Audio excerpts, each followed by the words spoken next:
Hello and welcome to the Side One YouTube channel. My name is Ray, and in this video, part 7 of Fred's left shoulder rebuild, we're going to reinstall the shoulder assembly complete with the bicep skeleton onto Fred's left shoulder.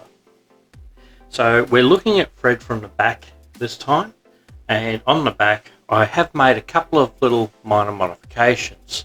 So one of the things I'm going to see if I can show you,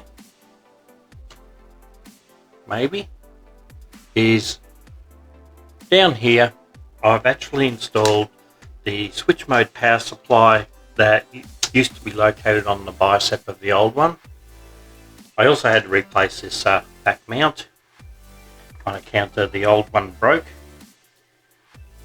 The old one was printed in PLA and got brittle over the last 3 years and broke, and that stopped it from holding the battery holder with these little bits that stick out. I've still got the back cover off, and these are the screws that hold the back cover on. There are some more on the sides that hold them on. So what I'm going to do, I've got this pot out at the moment for the shoulder. That has to come out in order to push this past here and then later line this up. Now I've got this set at 50% or the mid position, which should be about halfway out. But let's get this mounted anyway.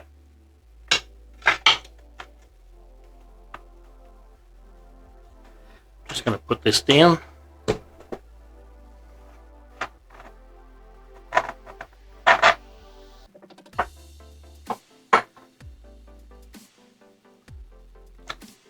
So this part already has the nut pre-installed. This is the nylock as shown in one of the other videos.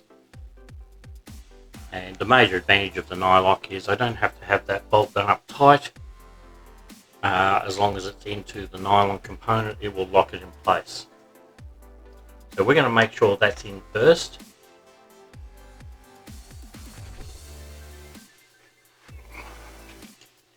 Just get this straightened back up a bit. That's better. And make sure all of our wires are pointing up. And I'm going to thread this in a little bit.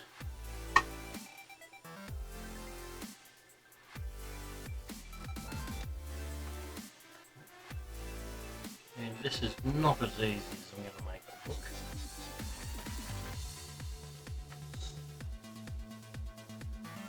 Alright, so that is now in. We need to make sure our wires are poking up because we'll need that to connect on later. And that goes through there. Now feeding the bolt back in from the front, we try and line up with our hole through the middle and into the other side.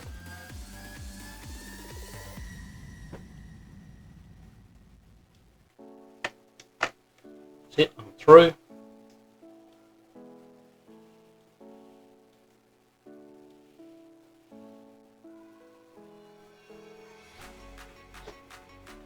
It's just not engaged with the nut yet.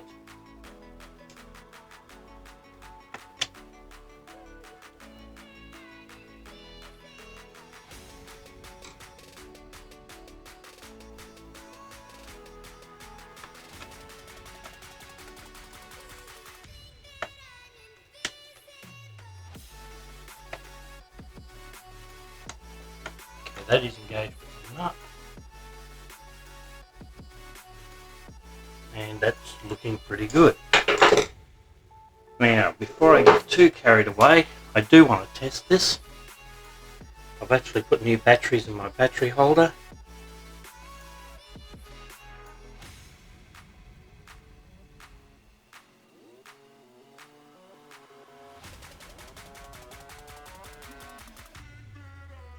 So that's set to 1500.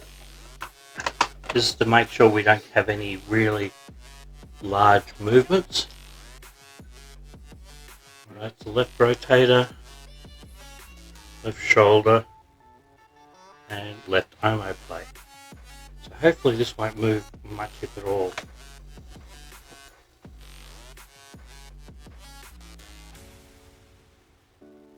Okay, so that's set at 1442 microseconds, and this is our pot. Now I'm going to run my pot this way and put him in the hole to line up that vertical.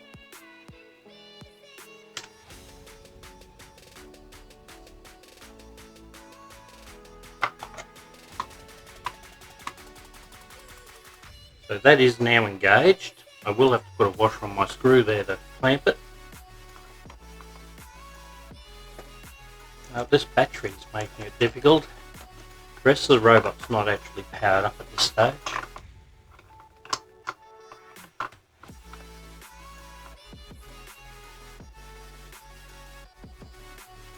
So in theory, I can turn this down and you can see the pot rotating in the holder, but it's keyed to the shoulder joint.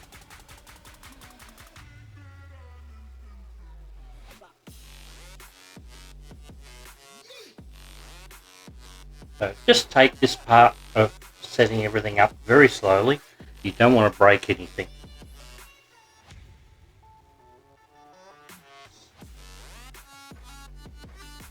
Okay, so if I turn this pot a little bit this way, I can get fine tuning in closer to the body.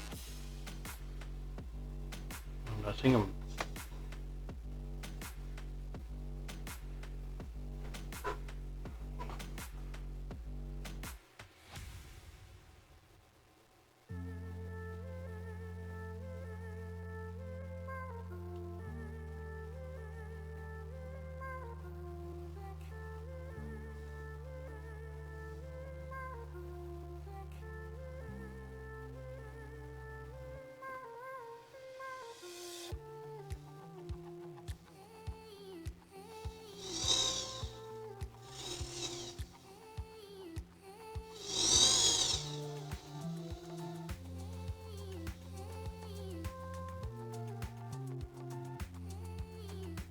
as far as I want to go out.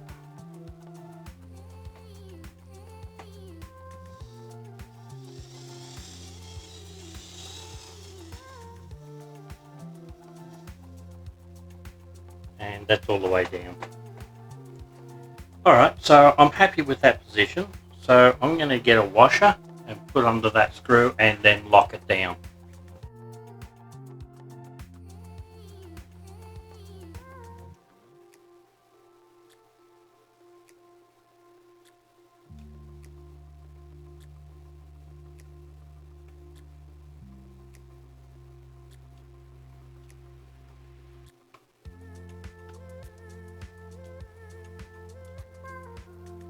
Ta-da.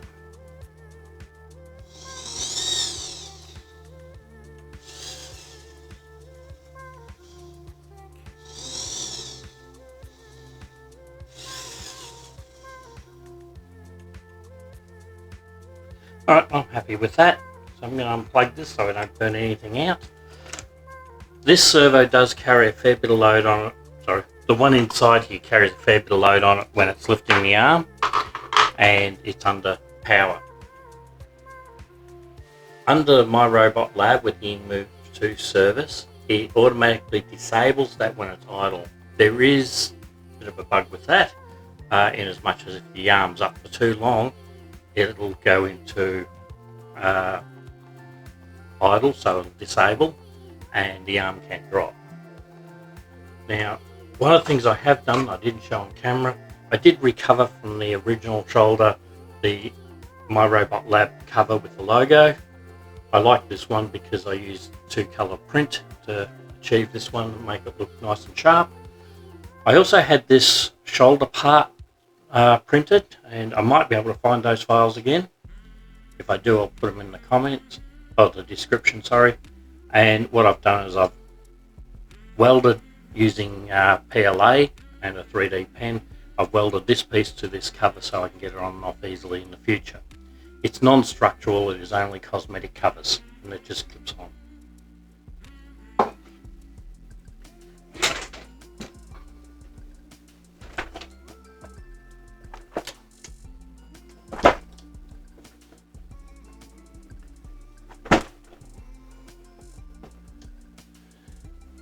Okay, now for the hard part. Let me just re-aim this camera.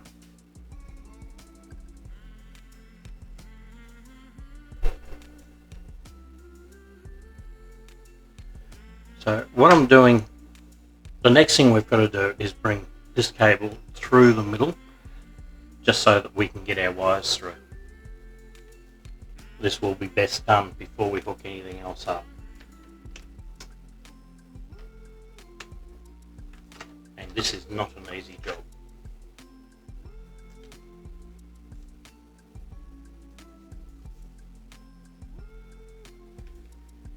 In fact, I might have been better off putting that through before I bolted it on. I'm just going to change that slightly.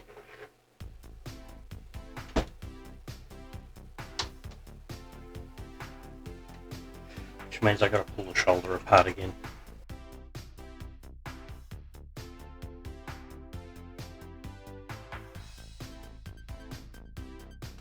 So down underneath the pot here is a slot, and we can poke our wires in through there.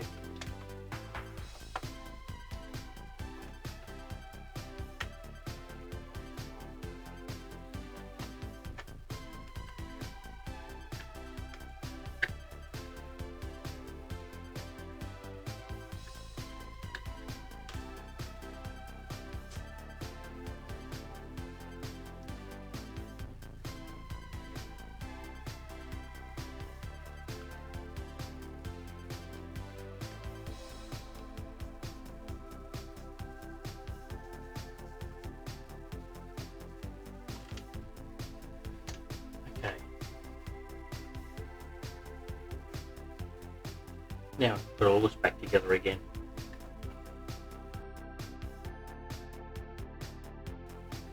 Make sure you don't pinch your wires in the joints themselves.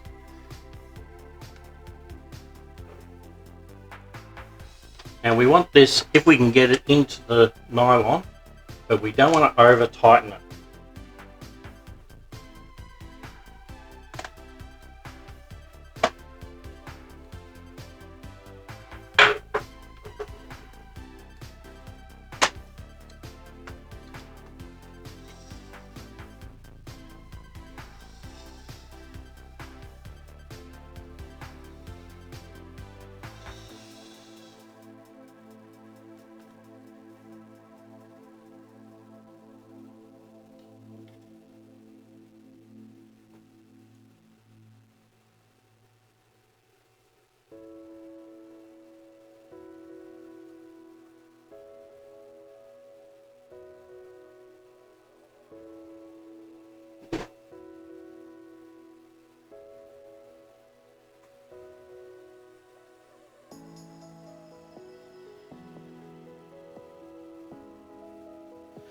That's about where I had it.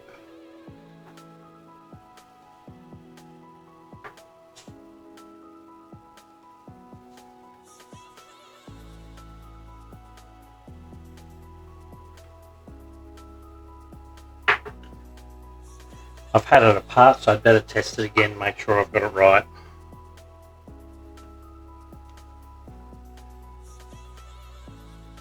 So before plugging it in, I'm going to set it up to a same value that it won't crash.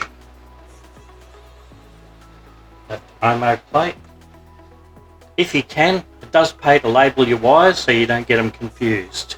So I've actually got heat shrink tubing that's been printed on. I have got a video on the machine I use for that. So this should lift out when I plug it in, which it's doing.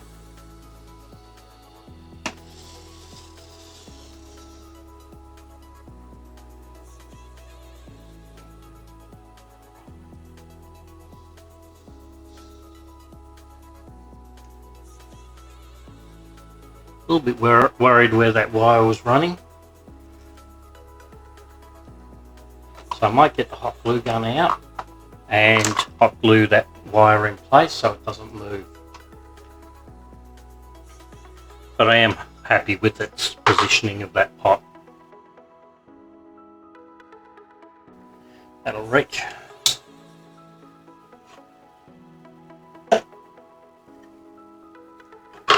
Now while I'm waiting for the hot glue gun to heat up, let's start plugging some of these wires in.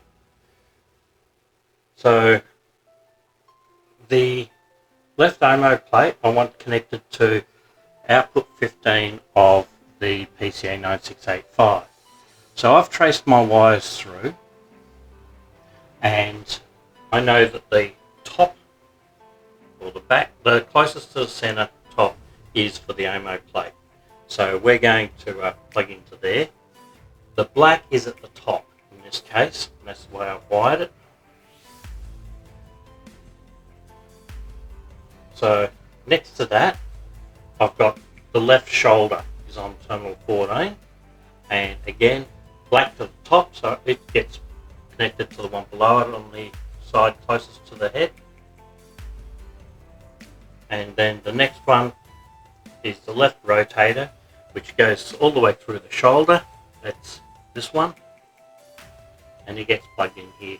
I do have a spare one here, which is it's upside down, output 13 from the PCA 9685. It is wired all the way through to this point, but I don't yet have a use for it.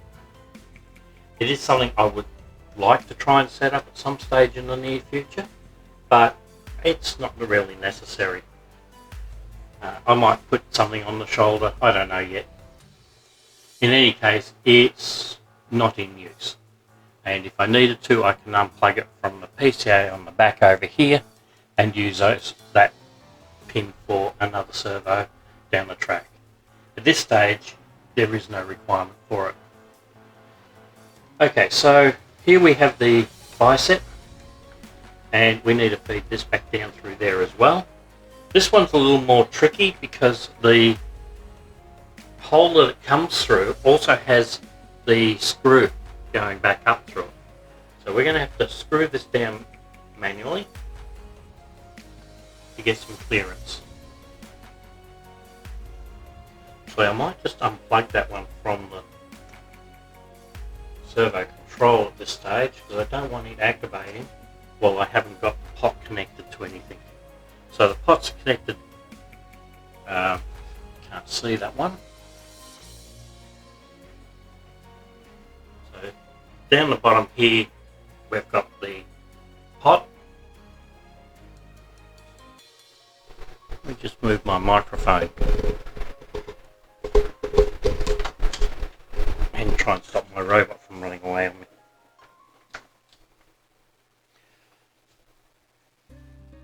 Okay, so this piece right at the very bottom operates the pot on the other side, and at the moment when this servo moves it doesn't rotate that, so it would be a runaway condition if that did accidentally fire up.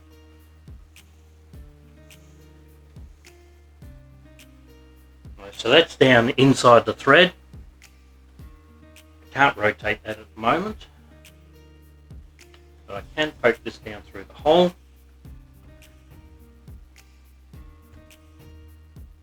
And then we try and fish it out.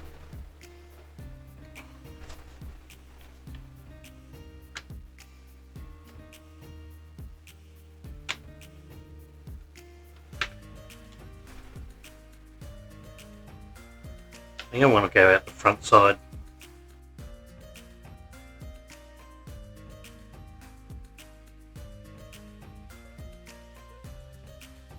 Now there is a keeper ring that you can install in there.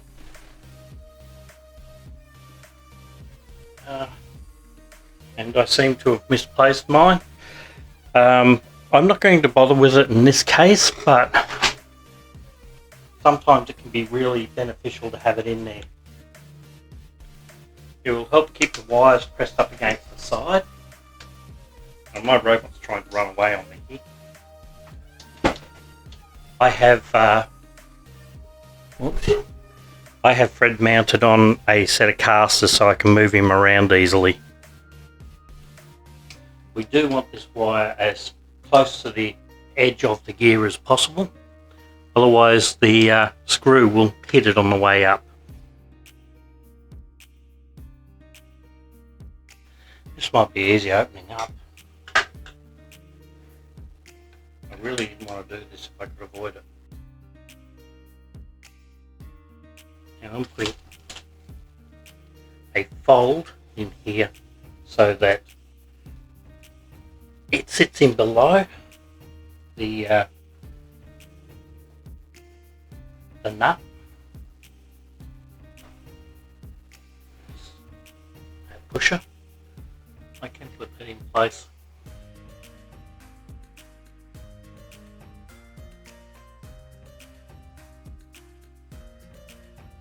It grabbed the nut. That went on a lot easier than I thought it would. Alright, so that gets our wire down to here. I can give that a twist and change its direction of travel again. And we've got our wires down here now. The next trick will be to plug in the forearm when I get it connected. Before we get too carried away with all of this, what I might do is actually put some covers on. So we've got, this is the rotator. No, yeah, that's the rotator. I can hook that up. That's the rotator in there.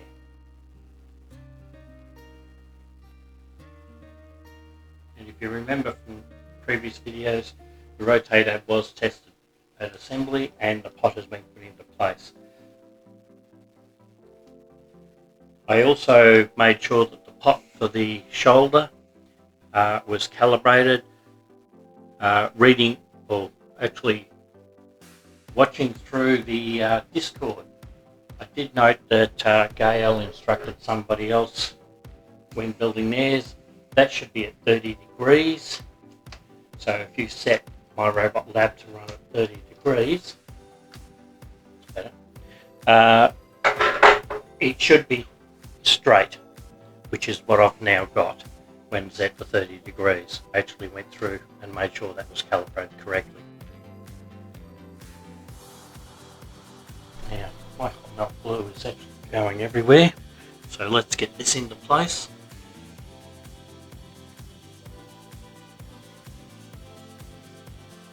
I want some up from the bottom.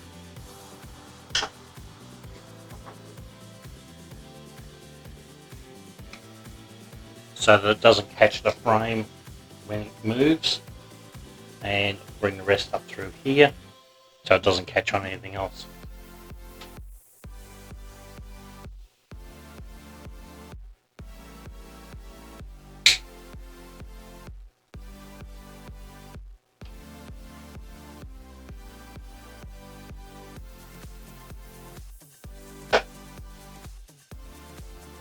And that should be enough to hold that.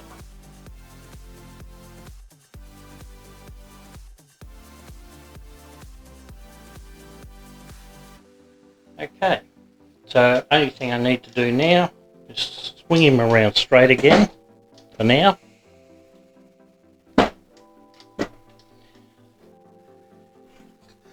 And pop the cover on.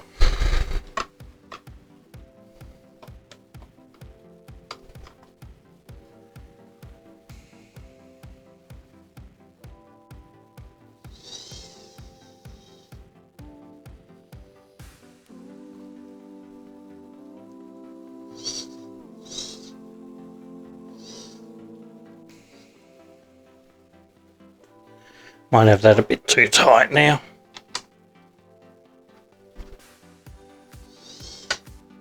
That's a bit better. Alright, so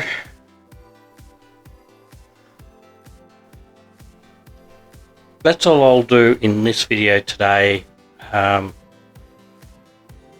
In the next video, the plan is to attach the forearm down the bottom.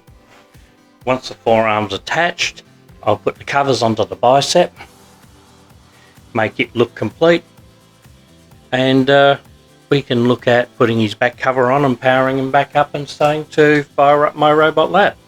So to see those videos when they come out, don't forget to click on like, subscribe, and ring that notification bell. It's a form of support that helps the channel a great deal and costs you absolutely nothing. If you'd like to help the channel further, I do have a Patreon account, and you can join my patrons, VIPs Go Lucky and Lorenz Berger, and my Builder patron, Al Morales 45. If you've got any questions, either leave your question in the comments below or drop into the Discords. There's a few different Discords associated with this. Mine, Gael's, or the official InMove. There's the unofficial InMove, and there's my Robot Lab. And they'll all be listed in the description below. And we'll see you in the next video.